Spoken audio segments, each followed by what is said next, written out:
nó bị tận liệu chạy nó tồn tàu nữa tôi cho bạn cho người tin hát sống mà rồi cho bạn cho mới tin hát sống mà bây giờ nó bị từ tôm để chưa lọ bây giờ chúa cho bạn tí cho bà cùng nhá on ha bên nan để lẩu nữa nói chung nó bị tàu chở chúa tôi nó uống sự chế chung nó bị tàu bên ha cho lấy na hết sống à bùa lao chỉ trồng à bùa sát trồng na nữa na cho bạn cho lăng à cho nó bữa nó phải xét trái nó mà bị tàu gì bùa na thì nó ta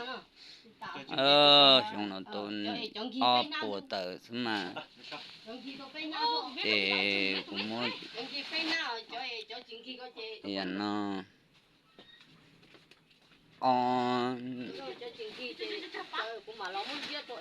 na được quá tôi ngồi để còn cái một lâu na nó nói trong cái một thầu cỏ na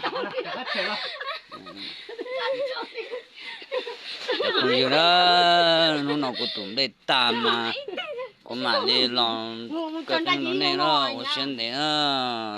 đến đấy này là nó chuột tha còn luôn à chỉ muốn rồi chỉ tan thôi nhưng chẳng nhẹ tí thôi nói gì cơ cả tiếc thì ta ô trả nông cũng nhớ